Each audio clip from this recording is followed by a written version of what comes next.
Mavs fans, what's going on? Welcome into NBA Now from Chat Sports. I am Jimmy Crowther, breaking down all the latest news and rumors going around the Dallas Mavericks nation. But before I get into them, I want to check out just how many Mavs fans we have watching our videos here on Chat Sports. So it's really simple. I just want you to comment MFFL if you are a Mavs fan for life watching this video today in the comment section below. After you hit that comment section, you type MFFL. I just want to spam the comments. Then I want to make sure you're subscribed to Chat Sports so that you don't miss a single video all season long. It's just that big red button down there. Just hit the subscribe button so you're not missing any of our great Mavs content all year. Now, before I get into some trade rumors, I want to talk about this little piece of news from the Sacramento Kings. Vlade Divac apparently didn't draft Luka Doncic because he doesn't like his father. Now, of course, Luka is clearly becoming the best player out of that draft pretty quickly here. And they had the number 2 pick, the Kings did, but they skipped Luka and they took Bagley. Now, I like Marvin Bagley, don't get me wrong. But when you pass on Luka just because you don't like his dad, Vlade, that is a fireable offense, if you ask me. Now, look, those top 5 picks in 2018 were absolutely incredible. They'll go down as some of the best top 5 picks in a long time. DeAndre Ayton went number 1 to the Phoenix Suns. He's, of course, serving a suspension right now, but he'll be back soon. Marvin Bagley there at 2. And then Luka went number 3 to the Hawks and then obviously got traded to the Mavs on draft night.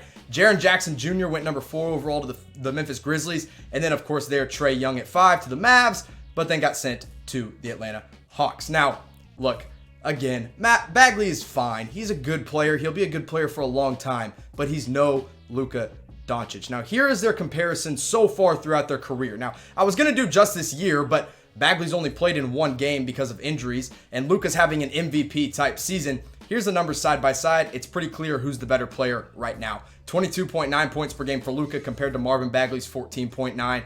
Luka's obviously a point guard. He's dishing out 6.6 assists. Bagley's not a playmaker. Rebounding. You'd think that's where Bagley would have him, right? Wrong. Luka so far averaging more rebounds per game in his career, his short career, than Marvin Bagley. Field goal percentage, Marvin Bagley does have him beat there, but then the 3-point percentage, again, that's where Luka's got him. There's really no comparison. I just kind of wanted to make it how obvious Luka is much better than Bagley. But now, if you're a Kings fan, maybe you're kind of dreaming, man, what would have happened if we took Luka number 2 overall? This is kind of what your lineup would be looking like right now. You'd have De'Aaron Fox, who I absolutely love, one of my favorite point guards in the NBA, really coming into his own. You got Buddy Hield, one of the best shooters in the NBA. Then you get Luka Doncic. Maybe Nemanja Bjelica is your starting power forward. I don't have Harrison Barnes in there, obviously, because look, Barnes would probably still be a Maverick if Luka wasn't a Maverick.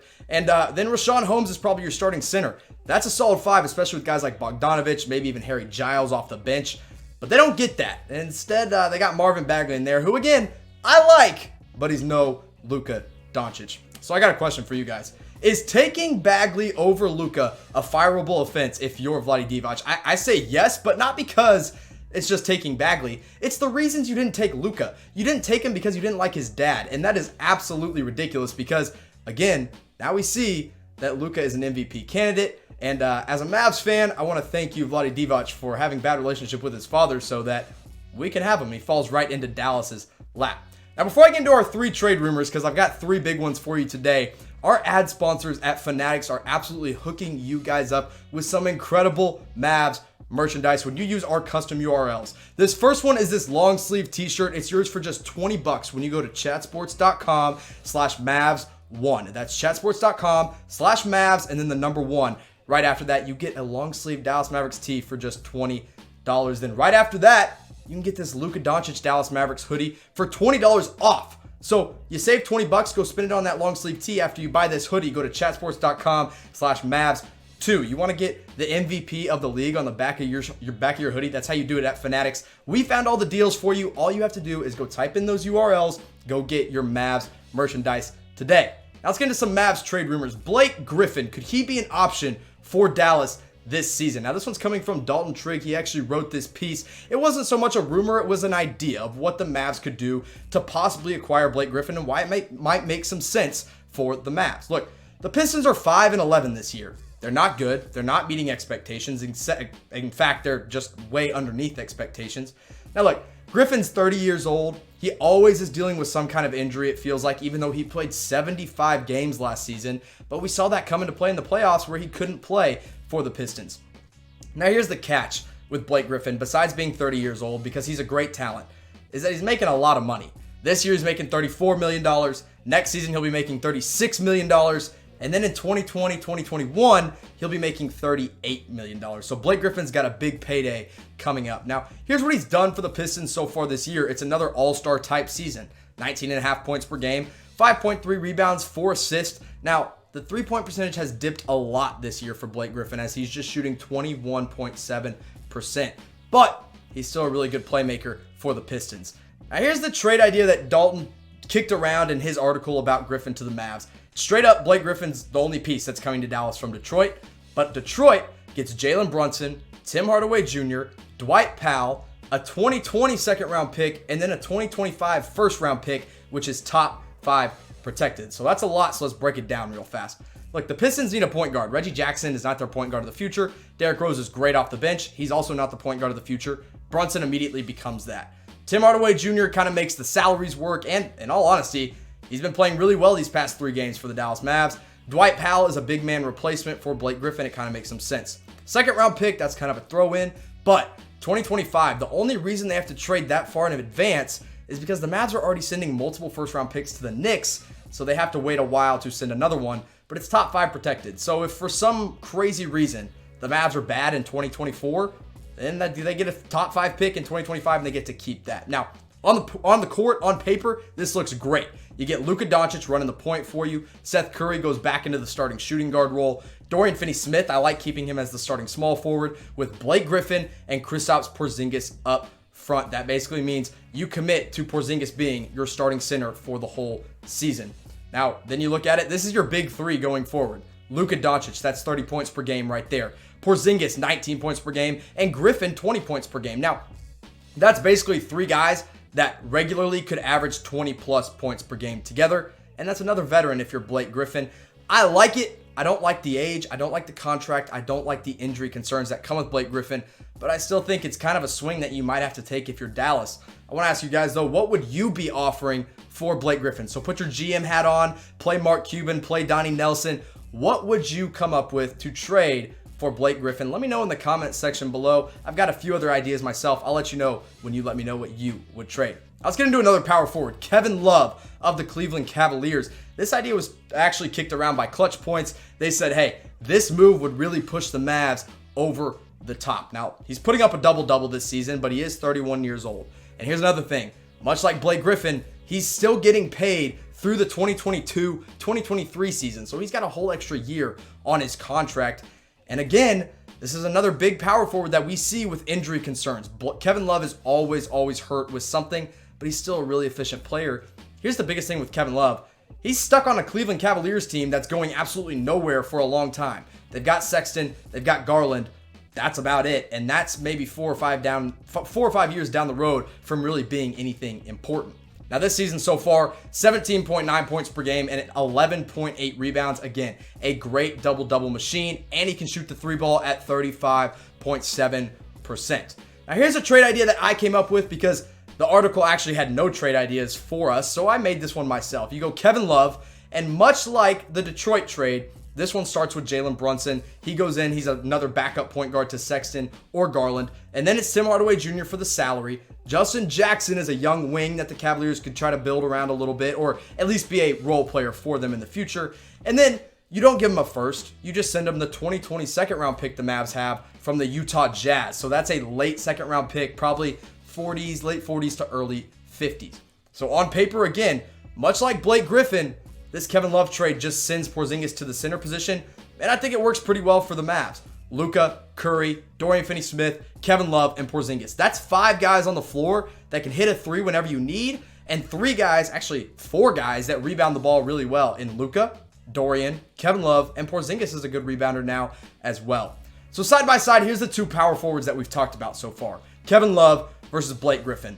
Both very similar players, or very similar positions. They play very different styles of basketball, though. Kevin Love, more of a spot-up 3 guy. He's going to bang down low. He can get a rebound. Blake Griffin, more of a power forward, more of a playmaker power forward, that is.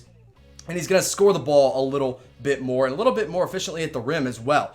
Now, Griffin's got the edge in points per game, but Kevin Love, when it comes to rebounding, is much, much better. And he's a more consistent 3-point shooter. So now here comes the question. Which power forward would you rather have on this Dallas Mavericks team? Blake Griffin or Kevin Love. Type BG for Blake Griffin, type KL for Kevin Love.